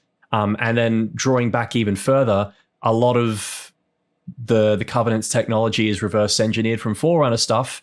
And, you know, humans were kind of supposed to be Forerunners at some point, but not anymore. So I guess it just makes sense for there to be a not a consistency, but definitely some vague similarities between all the different types of technology in the Halo universe and the way that they sort of evolve and change. But I don't think that the people in the TV show probably saw it that way. Something I will say is the art direction and the set design and stuff like that, I think always let down the creatives.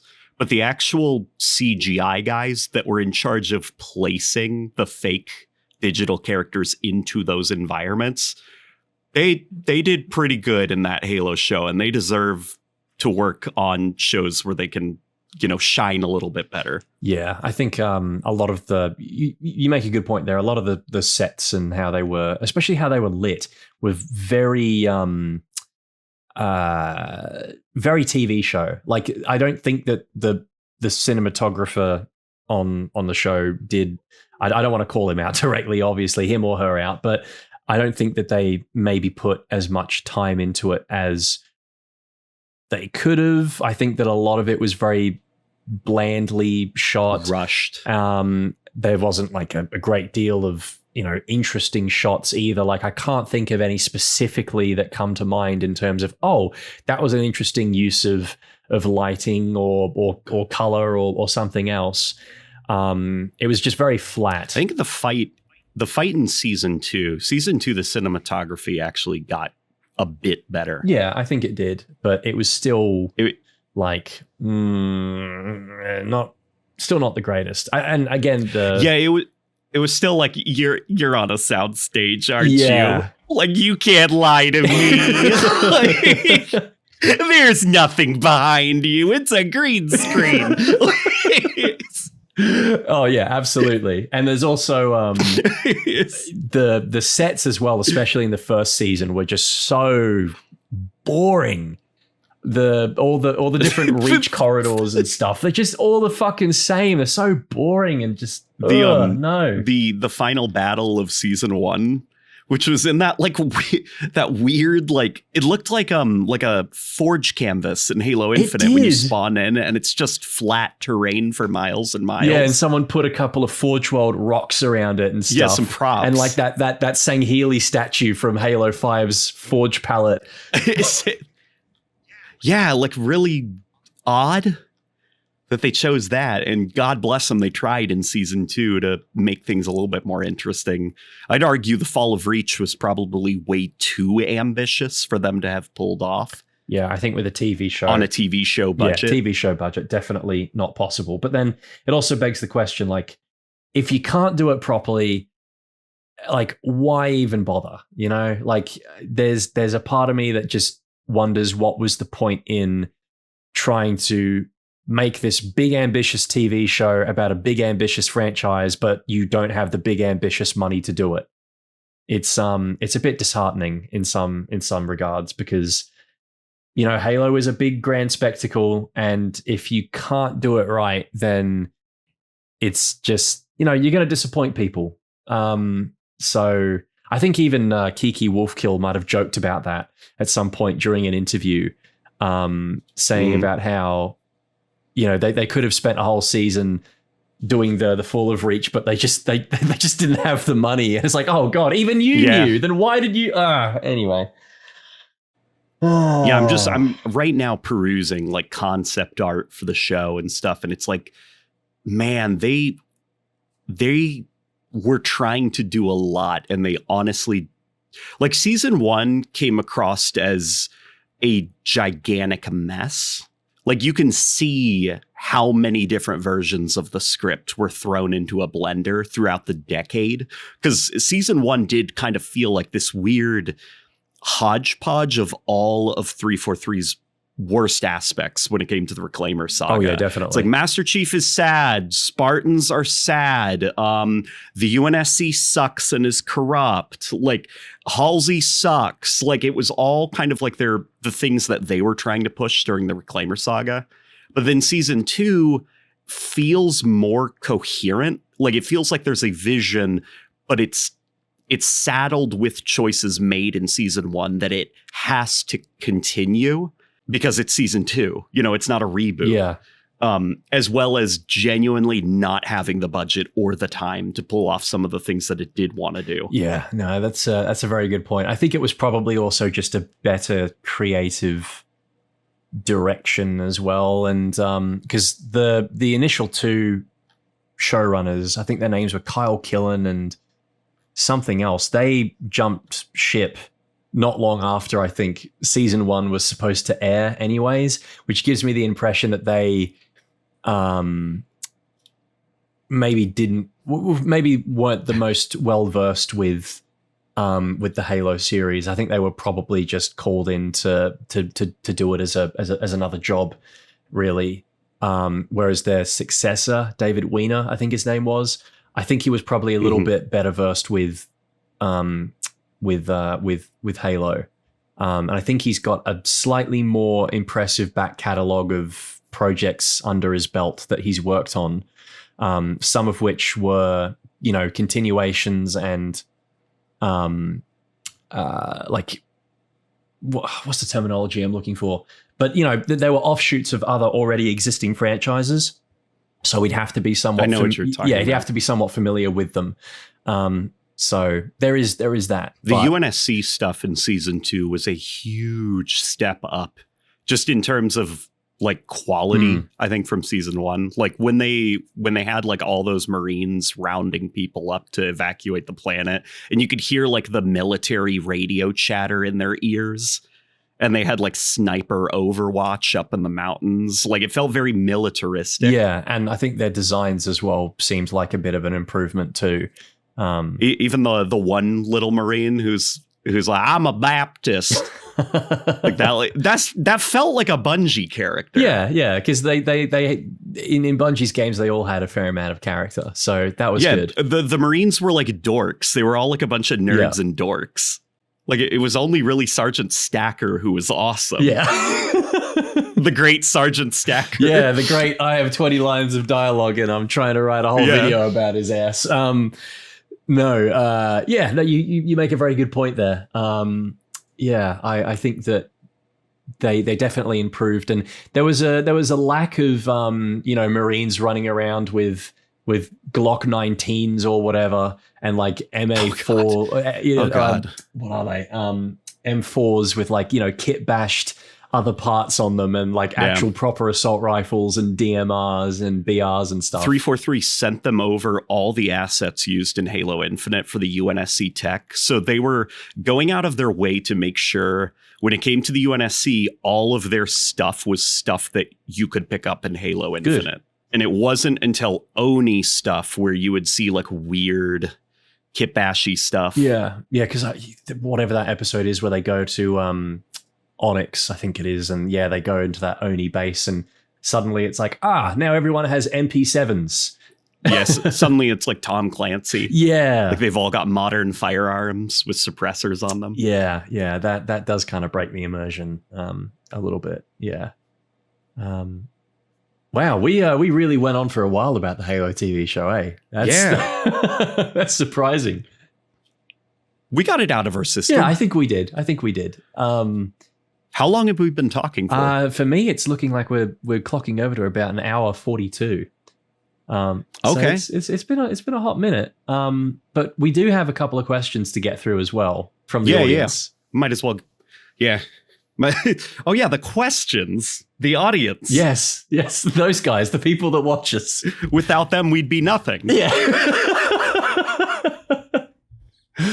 Oh man. Let me just read through some of these here because there was a few interesting ones. And I feel like we might get sidetracked if we took on too many of them. So we might have to try and keep our answers relatively concise, shall we say. Let's see. There was one here from Dirk Eve. I hope I'm pronouncing that right, or Dirk Eve. That's a great name. What game out of the series do you think has the most visually pleasing effects, such as lighting, explosions, splash effects, and stuff like that? I personally like Halo 3 the most. There were some weird interactions with explosion effects that could make some awesome and crazy looking screenshots. I think he's answered the question for me, to be honest. I think Halo 3 is the best as well. Yeah, I was going to say Halo 3 is probably the most like cohesive. Like maybe it doesn't have the best individual effects compared to other games in the franchise, but if you look at it as a complete package, I think Halo 3 was probably it. Yeah, it's still the lighting engine is obviously it's very bloomy, but it lends a lot to that game as well in terms of I like the bloomy. Yeah. I'm tired of all these video games that have no contrast. They've all been gray washed and flattened. There's no excitement visually anymore. Yeah, it's like someone turned the gamma up on their display, and it's like, nope, this is just the default look of the game. It's not very contrasty, and it's all to help with your visibility, so you can play the game competitively. No, fuck that. Give me some stylized graphics and a bit more grit and stuff. I'm happy with that. That being said, Reach has some pretty awesome looking effects. Yeah, it does. Definitely. And some of it is lost on the MCC because of the removal of the motion blur and the film grain. So you're seeing effects that aren't really supposed to be seen with that level of visual clarity, or seen without kind of like the scratchiness of film grain. Yeah. Contributing micro detail, Yeah, it's one of those things that I hope that they sort of re-enable or have it as just a graphics option in the future. Oh, they won't. They don't care. Oh well, we can only dream. As for another question, well, actually, there's kind of two in here from Waterlord and Lauren Ipsum again. Do you guys think 343's approach to lore for Halo was good or bad? And do you hope that Halo Studios takes a different approach to how they handle Halo's lore? So, that involves the frequency, whether key events should occur in the lore, whether the stories should be more self-contained, or if they should be free to continue stuff from the games. Thoughts on retcons and little things to huge things. I think we almost kind of touched on that a little bit earlier in the episode, talking about the frequency of like spin-off games and whatever else. But I think this is very much indicative of a broader discussion that we could probably have in an episode of its own right, in terms of the difference in handling the lore between 343 and Bungie, for example. But obviously with any long-running science fiction franchise, there's going to come a point where you have to explain things that maybe you didn't necessarily want to. You're going to have to flesh out the universe some more. I've always been a big fan of how the mystery of the Forerunners was handled in those earlier Halo games, and that we didn't really know exactly what they were. And then obviously the connections to humanity started coming in a bit later on in Halo 2 and 3, until eventually we found out that they were their own species and whatever else. But yeah, it's a tricky one to balance, because on the one hand, you want to, I guess, give the series some more depth and some more background lore and details. You can't keep it vague forever. But the vagueness was what got a lot of people hooked, I think. So yeah, it's a tricky one. It's a tricky one. There's this term that I heard it was the fella that was behind Fallout 1 and then parts of Fallout 2. He has his own channel now where he just talks about like modern games and the process of game development. And there's a term he used that's called lore drift. And he said it's something that every single property will run into as time goes on, just as hands change creatively, or the franchise has new priorities that require things being tweaked or fleshed out or explored. And it's just called lore drift. And every franchise goes through it. Yeah, it's just sort of bound to happen, I guess. Yeah. It's not, not to justify maybe decisions that aren't great creatively, but it's something that does happen. And I guess, I don't know, like 343's run on Halo, in regards to the lore, could be like an entire episode of its own. Yeah. Because which aspect of it? Yeah, there's a lot. There's quite a bit. There is a lot. And there's also a lot of stuff that people confuse with like Bungie lore, when actually it wasn't even Bungie. It was independent authors and Microsoft Publishing that set up those details. Like the whole concept of the Spartan program, the insurrectionists, the outer colonies, like all of that was thought up by not Bungie. Because some author who is trying to find a reason to explain why the human race that has colonized outer space has this insane military fleet if they've only been fighting for 30 years. Yeah, that's a good point. It's a very good point. And so there had to have been a war before the Covenant. Yeah, because that was, what was that? I'm assuming that was probably something Eric Nyland might have established prior in Fall of Reach.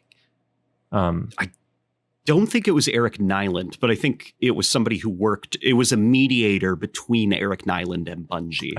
Okay. Yeah. Yeah. It was the same fella who invented the ODSTs. Okay. Interesting. Yeah. He has not played Halo 3 ODST, and he left like that role shortly after Halo 2 shipped.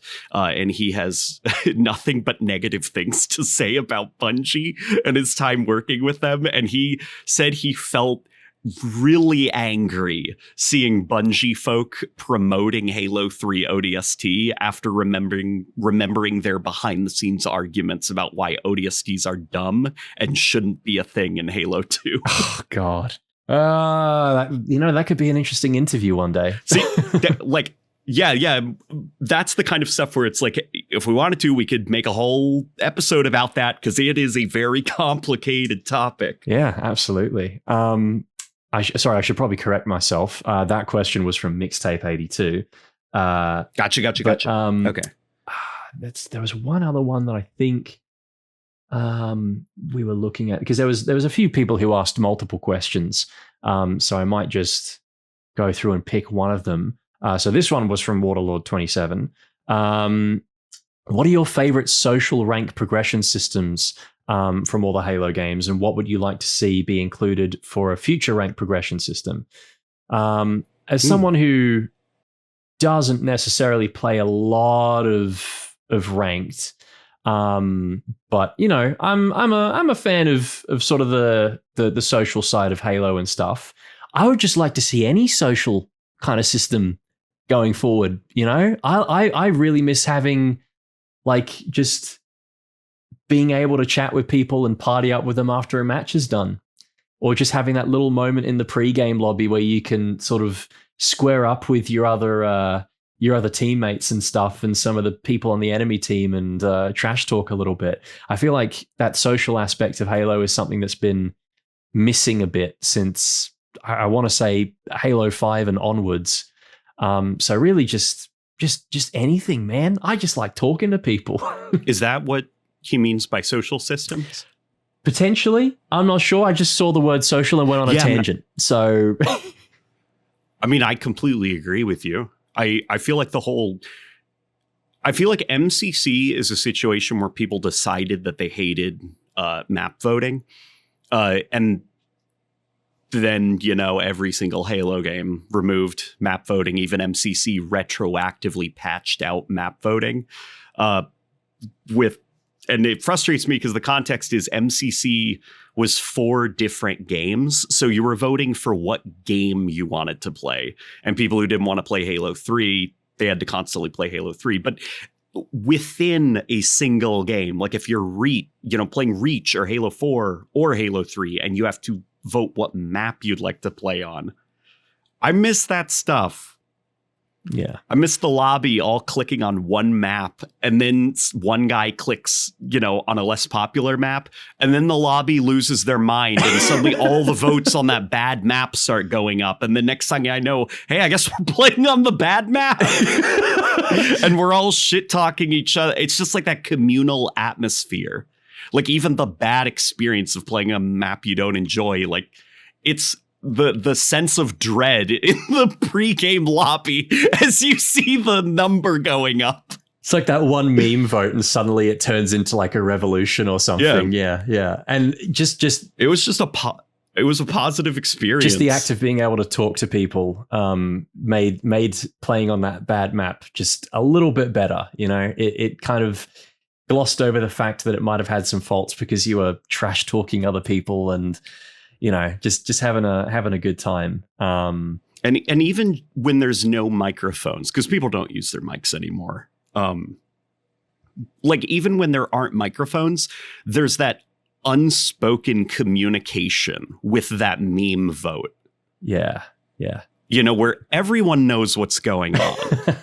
And you're having fun, even if you're not saying anything to anybody. Yeah, there's kind of like that moment of gamer bro, like mental connection where we all kind of know what's going on. Yeah, like when the enemy team comes over and doesn't shoot you, and then he starts like teabagging and spinning around and shooting in the air, and your teammate comes over wondering what the hell's going on, then he starts doing it, and you've got maybe half the lobby doing it. Yeah. Before somebody ruins the fun and like runs over everyone with a Warthog. Yeah, I still get that every now and then in Master Chief Collection, which is fun. Like occasionally you'll just see one person from the other side of the map with a sniper rifle, and you'll have one too, and like you both see each other, and then there's this moment of, do I shoot? Then like you just start teabagging and you're like, is this gonna mean anything? Is it gonna amount to anything? What's gonna happen? Then he starts doing it. It's like, oh, okay, we'll just go about our business and snipe everyone else. You know, it's good stuff. Like the more systems like that we have in the game, the better. Map voting, bring it back.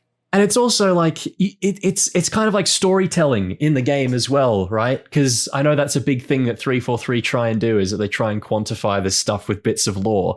And you can be like in your head, like, you know, these are just two Spartans who know each other outside of the war games simulation, and you know they don't necessarily want to take each other out. They just want to, you know, have a fun time and do their own thing. I guess they don't want to shoot each other. So yeah, there's parts about that in Halo that I feel like you can't get in any other game. Like you would never see that happen in Call of Duty. People would be too busy flying around the map, shooting each other, and just, you know, the time to kill is long enough in Halo that silliness like that can happen. Exactly. Yeah. It's something that I miss about the, I don't know if you get it as much in Halo Infinite, but definitely on MCC, you get it every now and then. And it's fun. It's fun. There's some silliness in Halo Infinite that can happen. Yeah. I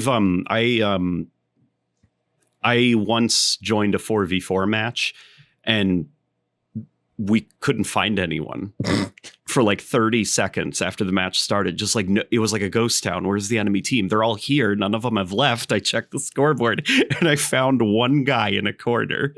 And I approached him, and then it was like a clown car, all of his, because they were all phased into each other. And then they all jumped me. Oh man, that's so funny. Like,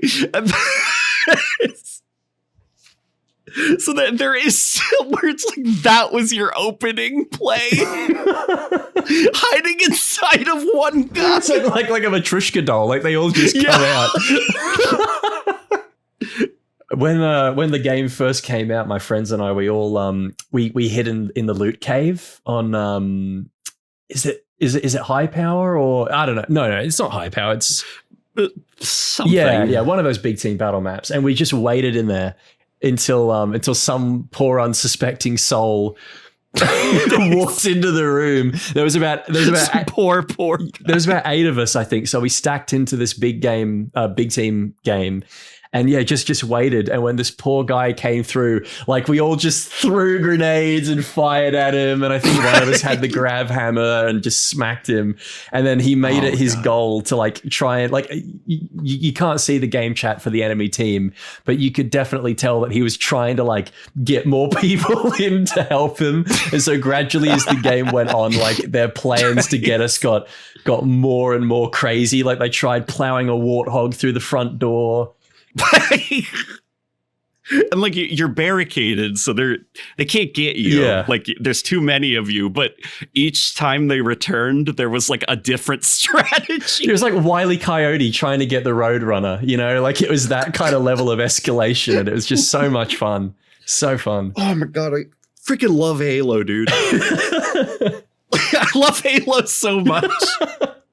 It's that fun that keeps people like coming back and reminiscing about the games. Yeah. It's more than anything else. yeah. The more you can encourage that atmosphere, both in the game through systems, but also out of the game with like, you know, pre-game, post-game lobbies, map voting. Yeah, absolutely. And it's weird that it's not something that gets, I feel like it's not something that gets openly talked about. But the moment you start thinking about it, it's like, yeah, that's the reason why I love Halo. It's because of those weird like interactions with other players and stuff. Like it's just as much about, you know, occasionally popping off and doing really well as it is just the weird the weird moments of that one guy who's got like, you know, an ugly looking helmet on, just walking around the map teabagging or something, or yeah. Just weirdos being weird. Yeah, exactly. Like Halo was just such a great way of a great outlet for people to like express themselves in a weird way, not just through like the armor customization and stuff, but like what their character is, being able to do things like that, you know, like obviously you have people who are very serious and they want to lock in and play the game seriously. And then you got an absolute fucking goofball who could be in the same lobby who just like through sheer stupidity completely crumbles his plans by just doing something so out of pocket, like flipping a warthog over and just, yeah, it's great. It's great. The all-time classic of an enemy hopping into the warthog that you're driving. Oh, yeah. And now he's on the gun and you're driving and you're just like, well, I guess we're going to take some laps. Yeah. Because like, who are you to mess up his kill streak, right? Like that's... Drive it over the cliff. Yeah, yeah. That's one of my favorite things to do in Infinite is to try and do that and see if I can jump out with the grapple shot and get away with it. I know what you're talking about. Yeah. And it almost never works. No, it never does. I'll be too far over and my animation will take too long to get out of the hog. So I'm just like, well, it was a good ride, son. Just, you know, Elmer and Louise it, you know. Good stuff. Well, yeah. Final question. I guess so. I'll chuck in another one from Waterlord. Or how many questions do we have? I mean, there's a few. I think. Let's keep going then. Yeah, there's one more from Waterlord that I thought. Oh wait, no, hold on. Sorry, Tommy Niz. Let's see. Thoughts on bringing back thoughts on bringing back a more in-depth challenge systems / commendation systems for unlocking customization and armor coatings and weapon skins, etc. So yeah, I think the first good. Yeah, I mean the first thing that comes to mind is no objections. Yeah, no objections. The first thing that comes to mind is like the people don't tend to talk about it much, but the commendations in Halo 4, how like to get like new stances and stuff, you had to get a certain amount of kills with every weapon. I always thought that was a really cool idea, and I was a bit bummed out that no other Halo game brought that back. Am I misremembering, or did Halo 4 also have like you had to equip a special loadout of some kind and do a certain amount of challenges with it before you unlocked the armor? Yeah, or something, some reward. Yeah, I think it might have been like a skin for the same set of armor or something like that. Well, it couldn't have been a skin because remember, no, you could customize your own colors. As in, like they had like the paint in different parts of it or whatever, slightly different patterns. Yeah, I think I might have called them patterns. Yeah, something like that. I that kind of bums me out that we don't have anything like that, because it was also just something else to work towards. I feel like in Infinite at the moment, you've got the battle pass and your rank, and that's kind of it. And the rank had to be added. Yeah, exactly. Like over a year after launch. Yeah, that's it's a bit of a deep cut. That remember? One. Yeah. XP had to be added after launch. Oh, brother. Yeah, it's just weird that there isn't anything else to kind of work towards, it feels like. No kind of like back-end challenges or achievements or anything that you can do. Like some of the daily challenges or weekly challenges or whatever that you had in Halo Reach that you could do, and some of the real hard ones gave you like bucket loads of credits to spend on your Spartan. Like, of course, we still have challenges in Halo Infinite, but that's kind of like they're very different. Yeah, and they're in many ways the only means of progression. Like, there's nothing for campaign, for example. It's just multiplayer. Well, there is, to be fair, Halo Infinite, they did add you can earn XP now by playing custom games. It's capped. It's not, a lot, but it is still there. And I remember Reach also being stingy if you played customs, which is a step up from how 343 used to do it, which is just no. Yeah, pretty much. Yeah. It is an improvement. And I mean but it is also very difficult to tell how much of Halo Infinite's lack of a progression system or XP or stats, or any of that, like a career mode. And if any of that was even intentional, because it does come off more like it couldn't have been made in time. Yeah, I definitely get that vibe from it. And I guess it's just, I don't know. I think it's maybe one of those things where games are just kind of drifting away from that sort of template for progression. It's odd. Modern Warfare. So sorry, not to cut you off, but Halo Infinite, Modern Warfare 3, the reboot, and Payday 3 all came out and all had challenges be the primary method of unlocking stuff. Is that a thing that's happening? I hope it's not. I really hope it's not, because it's just... Because Payday 3, I've been following that community. I'm not like a Payday guy. I've never played any of the games. But it's been so fascinating, like as... I guess, what's the term? An anthropologist? Someone who studies cultures? Yeah. Like just studying the Payday 3 community, because they've gone through the Halo Infinite cycle with Payday 3. Because their game launches like featuring complete, very few ways to play, matchmaking only, no social systems that were in the previous game, no progression system, and all you can do are challenges to unlock stuff.